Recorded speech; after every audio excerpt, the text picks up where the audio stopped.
Michael Obie's hopes of becoming a headmaster were fulfilled much earlier than he expected. His new job would take him to New Doon Central High School, where he would help his own progressive school for the mission.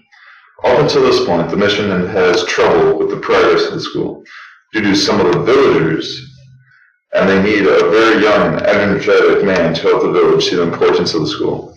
Obie was indeed qualified, for he had sound secondary school education, which very few of the other headmasters in the mission had, and he wouldn't give in to the narrow views of the older and often less educated men.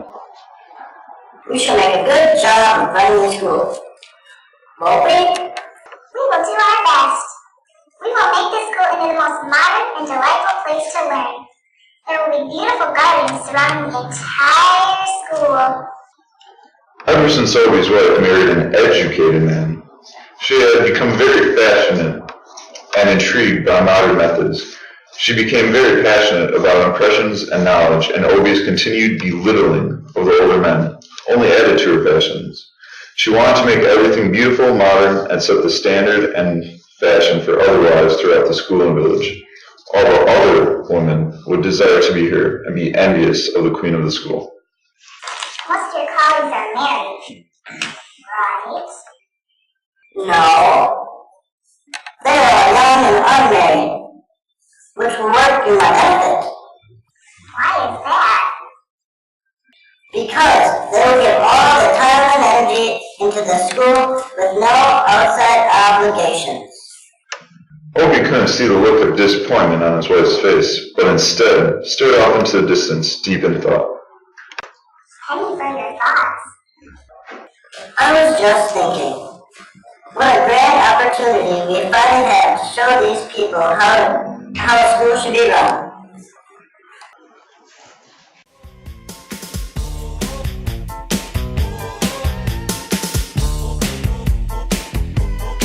You can't touch this. You can't touch this. You can't touch this. Break it down. The school in the village was by no means a sight to see. It was backward in every sense of the word. Obie and his wife put their whole life into the school. Obie insisted upon a very high standard of teaching, and his wife turned the compound into a place of beauty with her dream gardens. One evening, Obie was walking around the compound, admiring all his handiwork. During his inspection, he was scandalized to see an old woman from the village hobbling across the compound right through a flower bed, trampling the poor little flowers. He decided to investigate the situation further, and upon strolling up to the flattened flowers, he discovered the remnants of a faint path from the village across the school compound to the bush on the other side.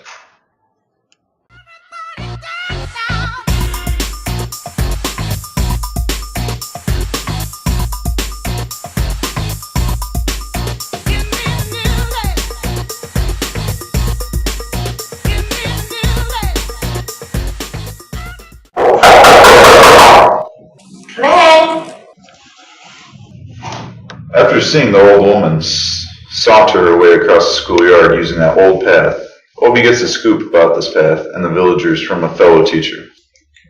It amazes me that people allow the villagers to make use of this footpath. It is simply incredible. Well, you see, the path appears to be very important to them. Although it is hardly used, it connects the village shrine with their place of burial. I must ask, what has that got to do with the modernized school? Well, I don't know. But I remember there was a big row some time ago when we attempted to close it. The villagers were very angry. Well, that was some time ago, and now it's time for the villagers to be educated. It will not be used now. What will the government education officer think when he comes in to inspect the school next week? The villagers might, for all I know, decide to use the schoolroom for a pagan ritual during this inspection or something like that. As the headmaster, it is my duty to stop that. After this conversation, Obie called for the path to be blocked. Heavy sticks were planted closely across the path at the two places where it entered and left the school premises. To ensure no further use of the path, the fence was reinforced with barbed wire.